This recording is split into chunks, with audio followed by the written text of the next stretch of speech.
I have grappled with Peter Watkins's Edvard Munch several times in both its theatrical and full-length television versions. The theatrical release is a little easier to tackle thanks to its shorter length, but both cuts are equally dogged and solemn. Watkins unquestionably attempted something unique.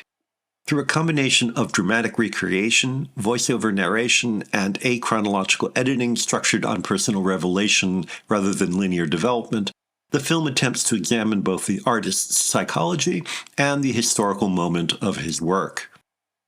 It is a laudable, serious effort, but it always falls short. It is really that disappointment, more than the film itself, that makes me watch it again. Because I respect the effort and recognize Watkins's innovation and daring, I am always befuddled by my boredom and restiveness as it unfolds. It is not enough to say the film fails. The more important question for me, as a filmmaker as much as a viewer, is why does it fail? Part of the problem is undoubtedly the intense personal identification Watkins reported feeling for Munch's art and life. Emotional identification is a shaky basis for successful biography if, as Watkins also averred, the goal is a thorough grounding of the artist's life and work in his time and place.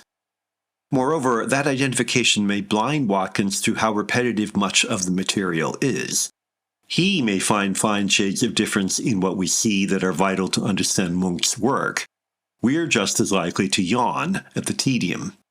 Nonetheless, that identification between filmmaker and subject can be accepted as central to the film's purpose. More fundamentally, Watkins does not have a formal control equal to the task he has set himself. That he's making a biography of a painter only heightens the conceptual difference between the paintings the film records and Watkins's own images.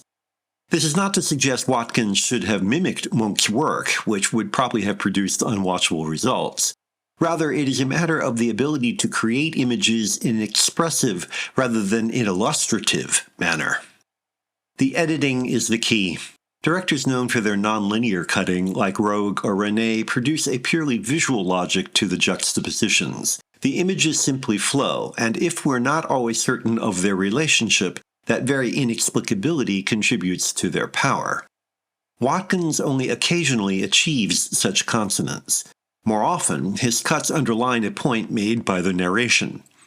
We're always being told things. We're not allowed to simply feel them, to respond to the irrational power of the image. In short, what prevents Edvard Munch from being the achievement it should be is a didactic literal-mindedness that works against the desire to understand Munch in the emotional and sensual terms of his art. As a result, we can applaud Watkins's intentions, intelligence, and conviction, but to ask for the kind of pleasure provided by the painter's work feels like ungrateful, bad taste.